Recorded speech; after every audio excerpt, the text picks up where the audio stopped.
Powered by the Montana Television Network. This is the 5:30 News on Q2, Montana's news leader. Good evening and thanks for joining us tonight. I'm Jay Cohn. And I'm Jeanelle Slade. It appears medical marijuana will soon give a boost to Montana's general fund. Thanks to a new law that went into effect this July, the state will soon collect taxes on nearly $19 million in annual medical marijuana sales. Now, that estimate just released today adds up to hundreds of thousands of dollars in tax revenue. Q2's Dustin Kleeman spoke with the Department of Revenue about the expected financial impact to the state. Medical marijuana is making money for the state as providers begin submitting a 4% gross sales tax. The Department of Revenue expects the state will collect $750,000 in the first year of SB 333. Due to administrative and startup costs to the new bill, the general fund will only see a fraction of that money. After you factor in the startup costs for the systems for both departments, you're down to only about $30,000 net impact to the general fund. Those costs include computer systems, cash intake locations, seed-to-sale tracking, ID cards, just to name a few. And there are also administrative costs in the Department of Health and Human Services.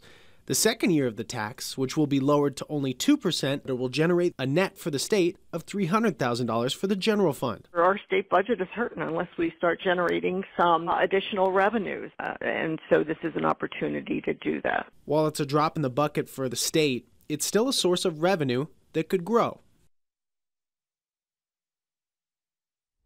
Dustin Kleeman joining us now. So break down those numbers for us. Okay. How many patients contribute to that total? So the state has about 12,000 patients.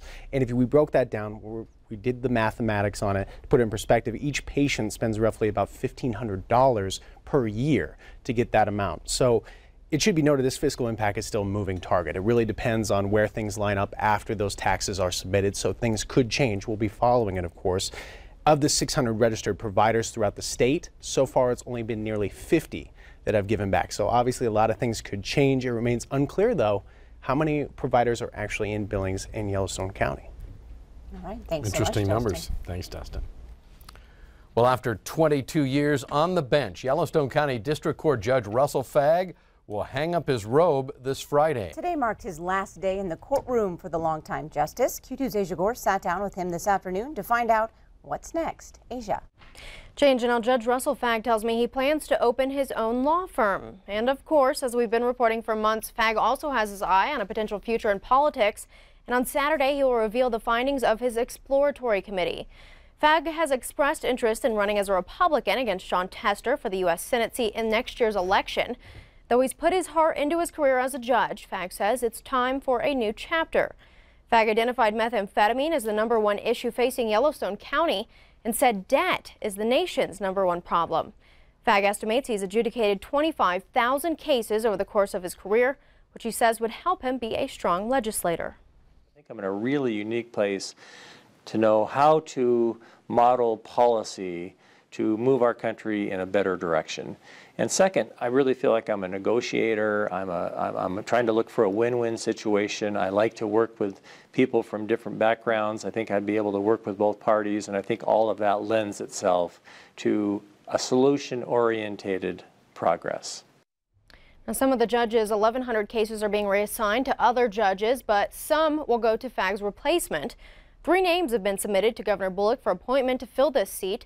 Jessica Fair is an attorney and shareholder at Moulton Bellingham PC and a former assistant U.S. attorney.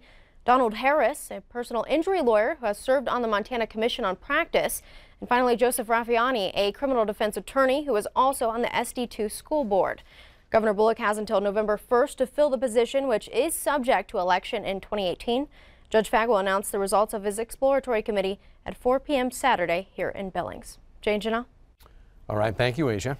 Now, that election is more than a year away, but things are already percolating in the 2018 race for Montana's only U.S. House seat. MTN's chief political reporter Mike Dennison brings us that story. Montana's only congressman, Republican Greg Gianforte, took office just 4 months ago after a special election in May and is running for re-election next year.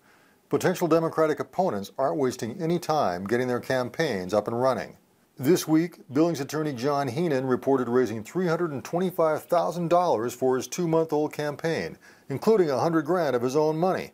I'm not a politician, and so when you run for office, you don't know how it's going to go. It's like having a party and you don't know if people are going to show up, and people are showing up, and it's really exciting. There's just been tremendous enthusiasm, and so it's wonderful. And former Land Trust Director Grant Keir of Missoula says his campaign raised $192,000 in just under 3 weeks in September. I think people know that I'm in this race because I believe in Montanans' ability to come together and solve problems, and they're demonstrating that they believe in me and my message on that front.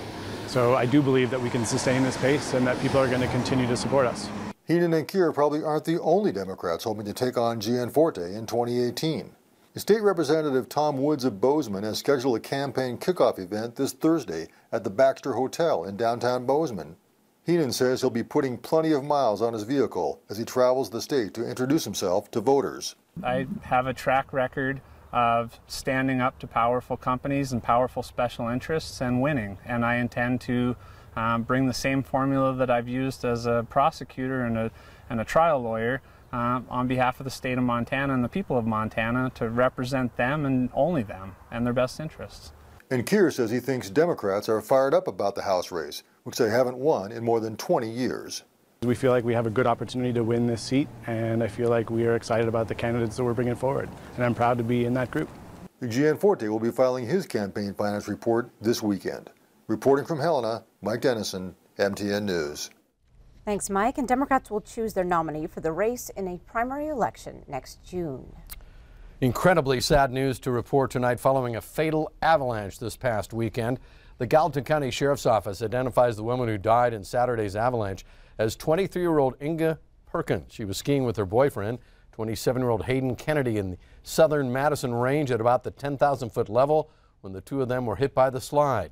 Perkins was buried. Kennedy was only partially buried and was able to hike out to get help. Today, though, we learned through a statement from Kennedy's family that he was so overcome with grief over the loss of Perkins that he took his own life. Kennedy was a native of Colorado who was well known for his climbing expeditions.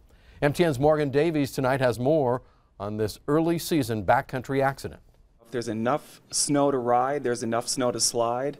It may seem early in the season for avalanches, but these two skiers were on in peak, which has already seen about a foot of snow. Kennedy was partially buried and Perkins was completely buried and died. We have a couple feet in the mountains and the wind has been blowing, and it's kind of this tricky situation because the slopes are either scoured or they're wind loaded. And those wind loaded areas are the ones that hold the most snow and typically offer the best skiing. So you're kind of stuck with this dilemma. Kennedy was able to get out and search for Perkins, but could not find her and eventually hiked out. On Monday, Gallatin County Search and Rescue recovered Perkins' body by using probes. Probes are just one of 3 things that anyone recreating in the backcountry this winter should have with them. I mean, the 3 rules of backcountry travel apply no matter what time of year it is. So you always want to have rescue gear. That's the #1 rule: shovel, beacon, probe. Those 3 tools can be brought at sporting goods stores, sometimes even come together in a set, and are simple to use. Always going to have a transceiver, hopefully. You and your partner will. Quick deal, as soon as you get to the trailhead, you're going to turn it on, and that's how it's just going to sit for most of the day.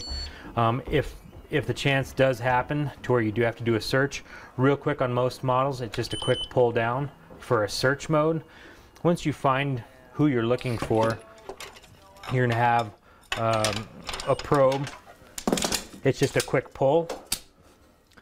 The probe's all put together.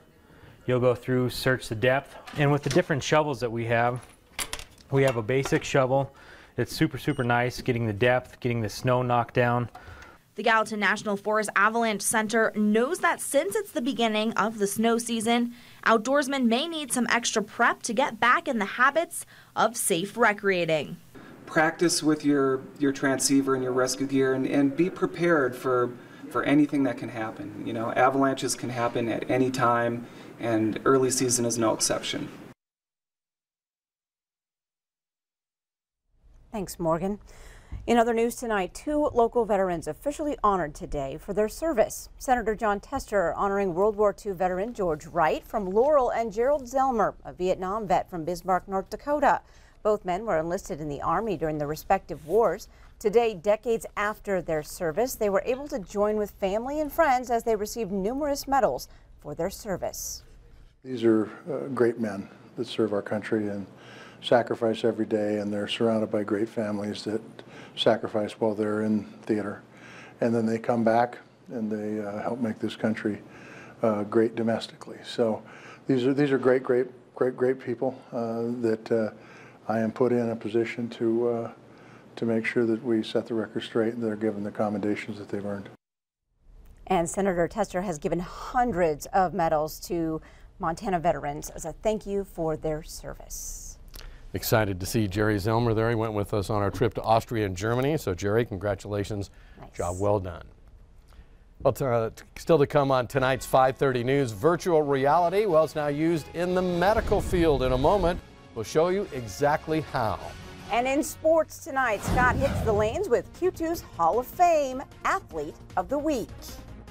And coming up in weather, we started off with sunny skies today, but now tonight we've had some cloudy skies roll in. But don't worry, those gray skies are going to clear up. We'll tell you how cold it'll get tonight as well. And then later on in the week, look at this, rain mixing with snow on Friday night. We'll chat more about that coming up in a few more minutes.